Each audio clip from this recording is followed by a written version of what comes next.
Well, this is very exciting. This is about as close as me and Joanne have got for a long time. We're in where the hell are we? We're in Prague, and we're interviewing Eva.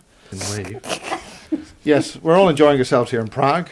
Okay, we've just done a very detailed, very long report, full basis, and now we're going to do a nice, happy, slappy, quick one with the lovely Joanne. And so here's a microphone. This is the official handing over of the microphone ceremony to Joanne. And I'll just get off singing. Hello and welcome to the AMMACH Project. We are here in Prague and we're with Eva Zemnanova. And Eva's given Miles a really long, detailed account of her most extraordinary experience, which began in 2002 in India. But we're going to hand over to Eva currently. And Eva, what I'm very interested in is that you tell us that when the ship landed, this is a craft that landed. Now, I know people will be able to reference this on the Basis 16 series, but I want to talk about that the ship didn't actually crash. I believe it sensed an error from what you've told us, but that this error caused the ship to land and to try and self-repair. But when it entered our gravity field and space-time continuum, that is of the Earth, many millennium ago, millions of years ago, I understand. Yes. Can you tell us what happened to your physical material bodies, your light bodies? Not immediately. When we were inside the ship, we were protected by the time-space field of the ship. But once it landed, it used some time to get us adjusted to the time of the space of the Earth. Right. And then the doors opened after several hours, actually. So I remember when I was inside, and then people, coming out in stages, groups, because there were about 10,000 people inside. Then they started to come out, and so many of them, as we spoke about it in the previously, so many of them were affected by the Earth's gravity field and also by the radiation coming from the ship. And Eva, I understand you to be telling us that the direct interaction with the two fields, or perhaps the many fields, including the ship's own field, have caused the bodies of the beings that you are or were in the ship to become so compressed in density as to begin to form what we now currently know as human beings in our biological form. Yeah. Is that correct? Yes, that's mostly what has happened. Like in the whole, say, crew, among the 10,000 people, there were a couple of us, or say, I don't know how many exactly, who were some kind of, you would say, I don't know the correct term, but imprinted for space flights. Right. It means some of us had a kind of internal protection, like okay. If you receive energy rings around your like extra clothes, would say that. That was more of energetic nature than like a clothes.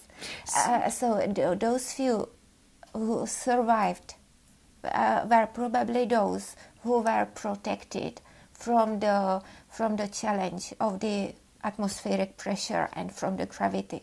And the rest of people, they suffered bad damage from this place, and they virtually turned to human beings and then they evolved from the initial stage.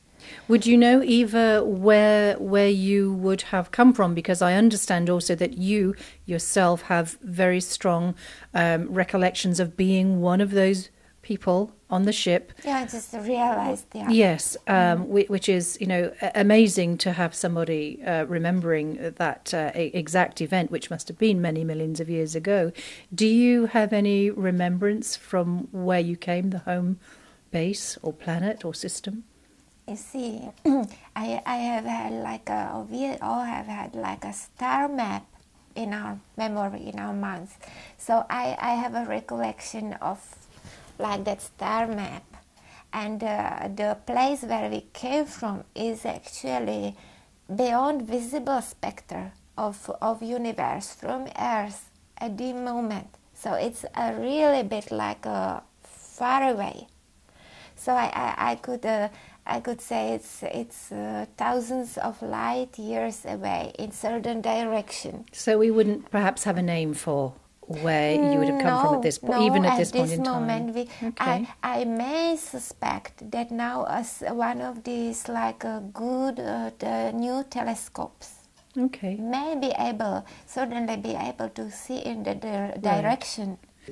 So Eva, the biological element, I'm very intrigued by that. So the interaction of the gravity space-time fields caused the condensation into physical matter that has become known as our human bodies over periods of time. So because I understand also that you were pretty much androgynous, that is without polarity of sexual energy, is there any way you can tell us how the polarity began, or was that just as a consequence then of our gravity field?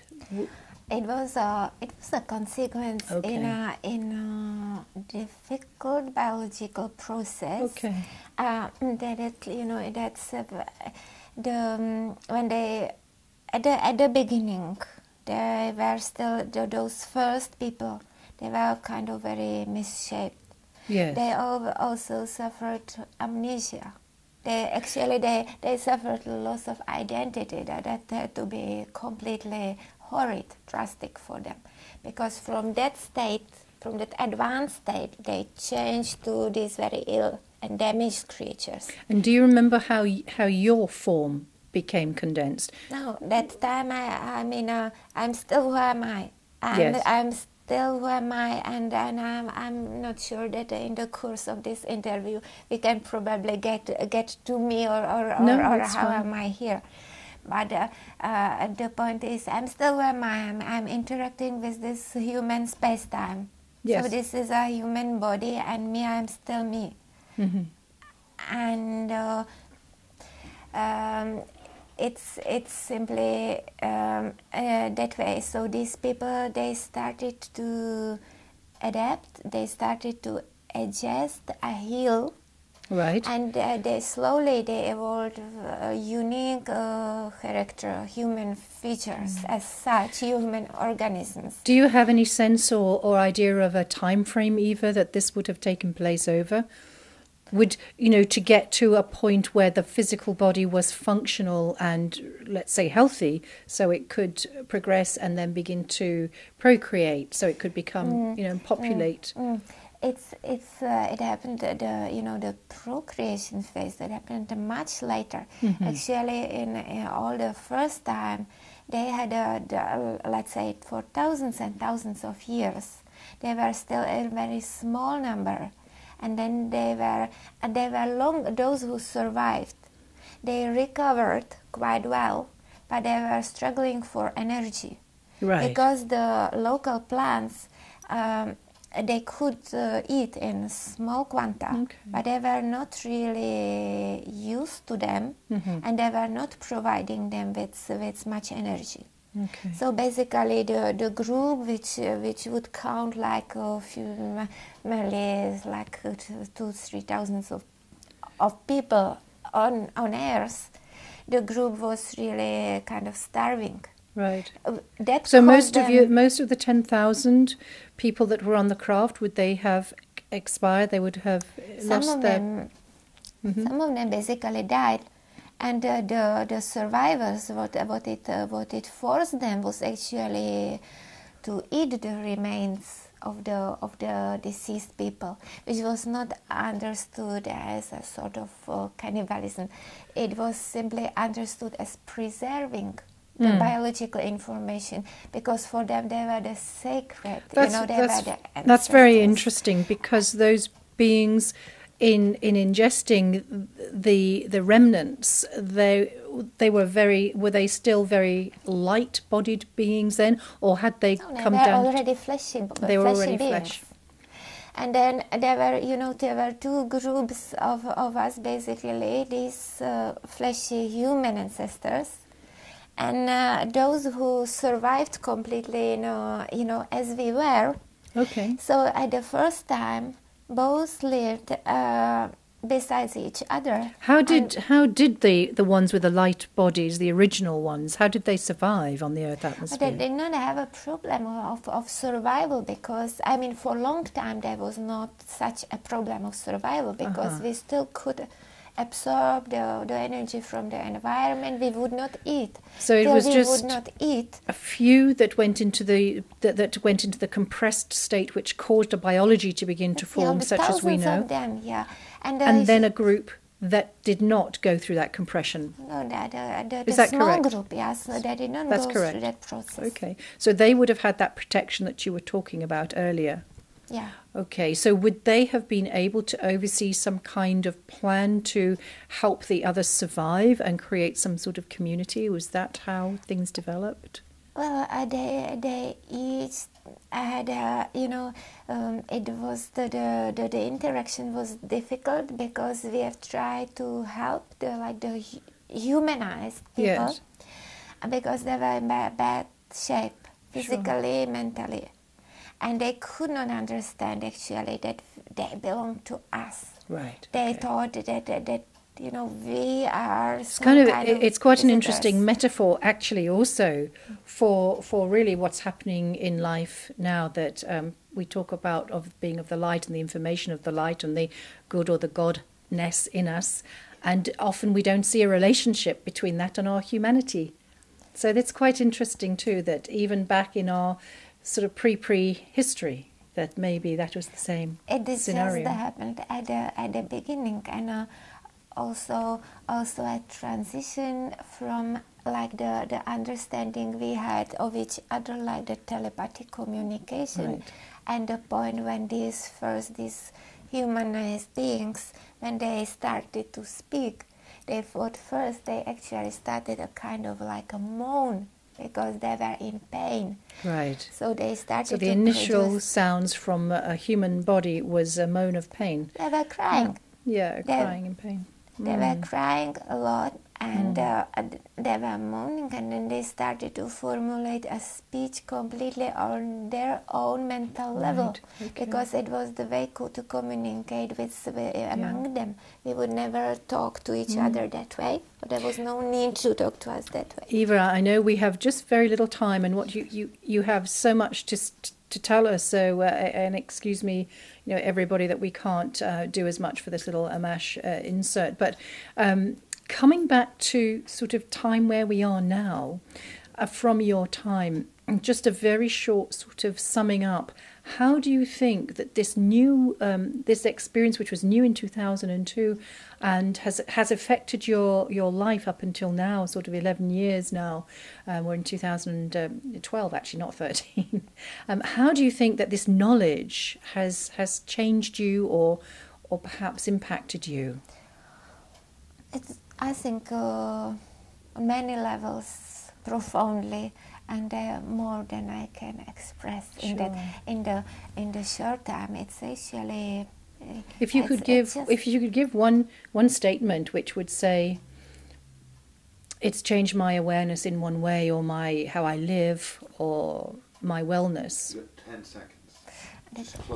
Okay. Yeah, just close. All right. Well, we are out of time, Eva. So thank you very much, and thank you, and really look forward to seeing all the rest of it on the Basis 16 material. I'm sure that we can continue. Yeah. Thank you, and then maybe we will do that regression session. Take care. God bless. Thank you. Thanks, Prague. Přednášky a zopakuju, co říkala. Všechno, ona řekla, cituji. Všechno, co potřebujeme k životu, ke šťastnému životu, máme tady na zemi.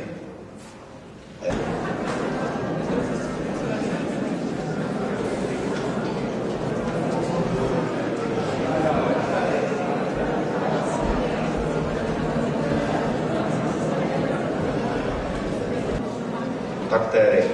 Přátelé, děkuju a vítám John.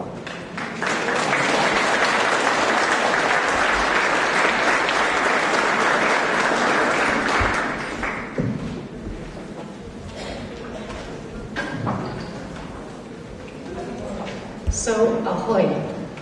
That's my best check.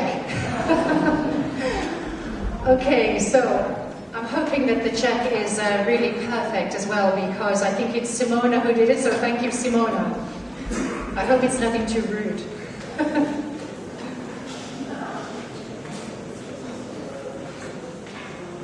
So I'm going to tell you a little bit about what AMMACH is. It's a funny old word.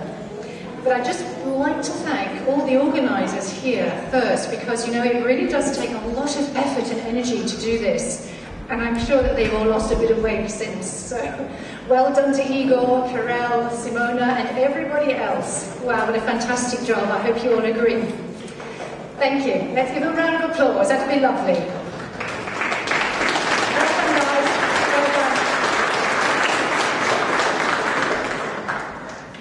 So we're really looking forward to sharing our work. You know, we've only been going for 16 months in the UK. We started in January last year, and I got the idea because I'm also a therapist, but I'll tell you a little bit about Miles Johnston, who's my colleague on this project, and myself in a moment. But it took quite a bit of doing. I kind of started it about 6 months earlier, but didn't move on it. And I knew there was a missing component, and the missing component was that bit of getting the information out there to the public in a very material way. And that's where Miles Johnston came in. So we do video, one-to-one interviews with people, as well as other interviews of our work. And our work is talking to contactees, abductees, this obscure world. So I'm going to tell you a little bit more about how we got started. And, you know, it's amazing. We've kind of developed legs, as they say in England, and what that means. So there's an agenda going on. Well, I guess we knew that much from all that we've heard so far. We don't know what this agenda is exactly. We know that hybridized mainly experiences speaking. We'll have several speakers who are going to be researchers talking about various allied subjects. But the great thing is that we're going to have mainly experiences. So this will be the first time that we've had so many putting their story first and telling it their own way. So it's very exciting. So we want to put this thing on the map of serious research. We think that's really important. Chancellor Gerhard Schröder to present an election campaign in my hometown. You know, I've worked with so many politicians, with so many people, you know, and so many journalists and mainstream media organizations, and there has never been even one of them who has ever dared to suggest that I would present manipulated information. So you see, I tend to take it personally, but of course, this is not a personal issue, and this is why I'm not going to look to the dictionary for the swear word I'm looking for.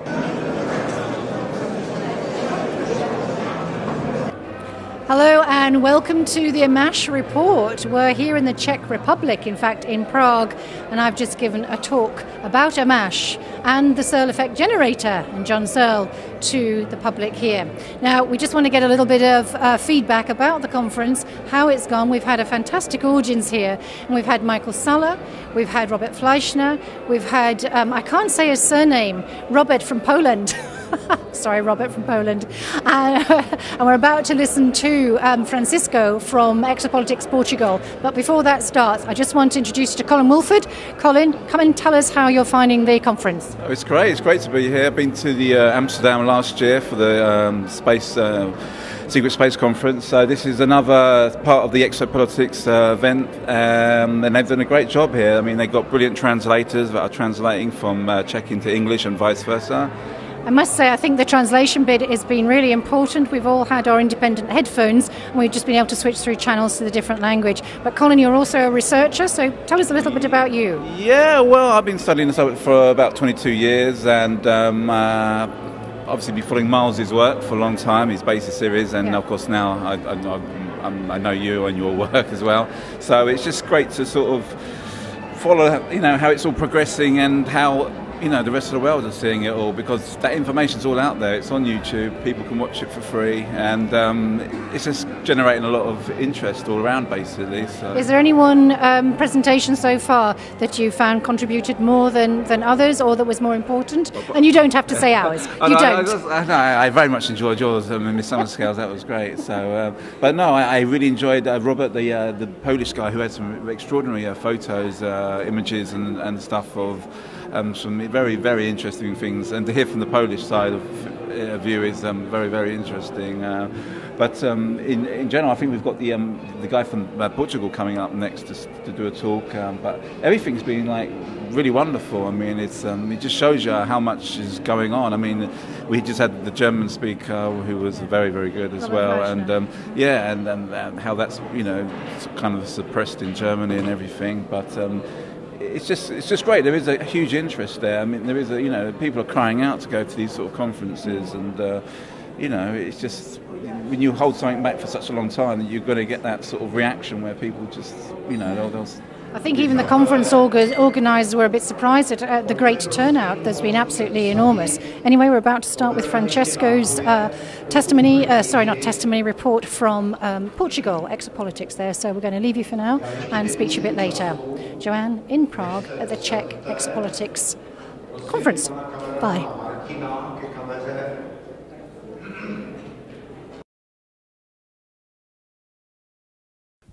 Well, this is Basis 16. Thanks very much indeed, Eva. It's been great doing this series of interviews over the last 4 or 5 days here in Prague.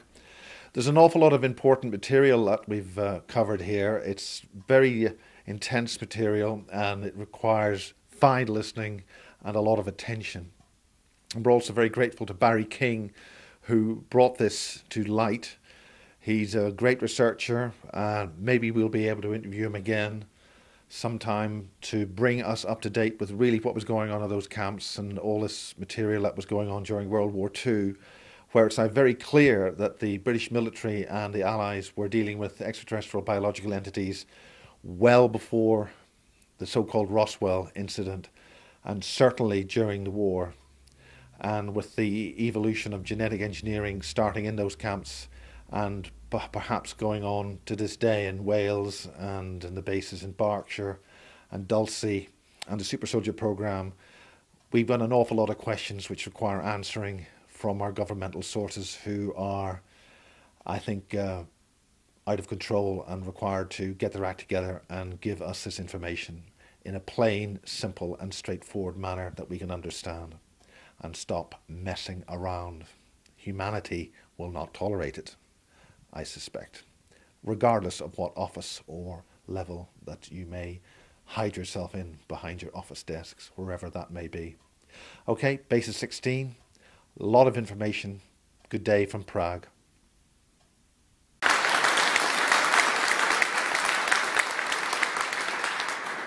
Thank you so much for being here and for all the support, and thank you all for this excellent team inviting us and to providing us to come here. Thank you.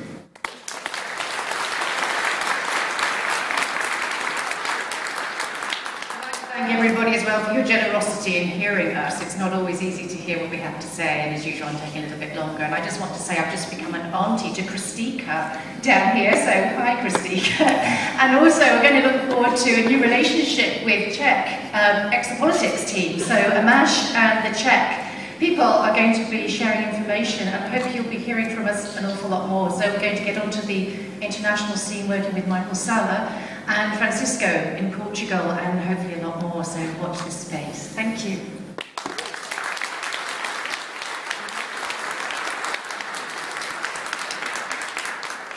I would like to thank the organizers for this amazing conference, and I think we can learn something from them, and we can all do what they did.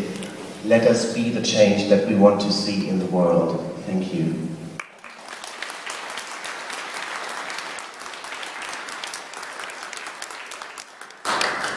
Je to moc milé.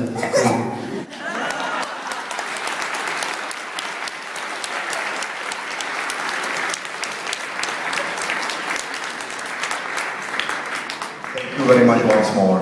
Thank you, and welcome next time.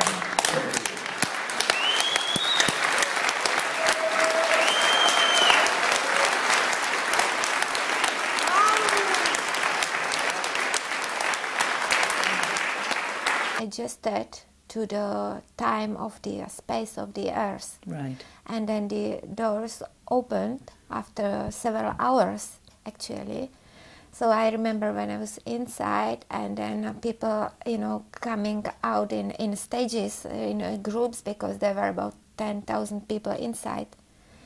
Then they started to come out, and so many of them, as we spoke about it in the previously, so many of them were affected by the Earth's gravity field and also by the radiation coming from the ship. And Eva, I understand you to be telling us that the direct interaction with the two fields, or perhaps the many fields, including the ship's own field, have caused the bodies of the beings that you are or were in the ship to become so compressed in density as to begin to form what we now currently know as human beings in our biological form. Yeah. Is that correct? Yes, that's mostly what has happened. Like in the whole, say, crew, among the 10,000 people, there were a couple of us, or say, I don't know how many exactly, who were some kind of, you would say, I don't know the correct term, but imprinted for space flights. Right. It means some of us had a kind of internal protection, like if you receive energy rings around your like extra clothes, we would say that. That was more of energetic nature than like a clothes.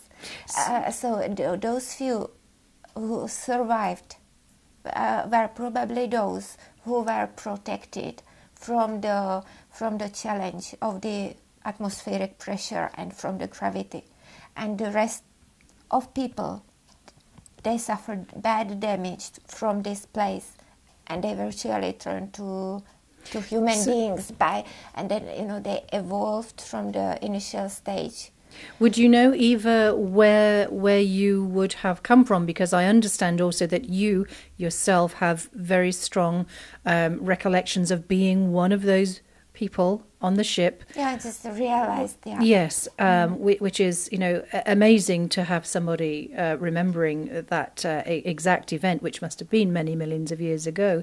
Do you have any remembrance from where you came, the home, Eva? What I'm very interested in is that you tell us that when the ship landed, this is a craft that landed. Now, I know people will be able to reference this on the Basis 16 series, but I want to talk about that the ship didn't actually crash. I believe it sensed an error from what you've told us, but that this error caused the ship to land and to try and self-repair. But when it entered our gravity field and space-time continuum, that is of the Earth, many millennium ago, millions of years ago, I understand. Yes. Can you tell us what happened to your physical material bodies, your light bodies? Not immediately. When we were inside the ship, we were protected by the time-space field of the ship. But once it landed, it used some time to get us.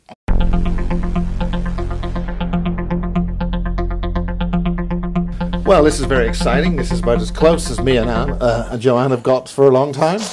We're in where the hell are we? We're in Prague, and we're interviewing Eva. Yes, we're all enjoying ourselves here in Prague.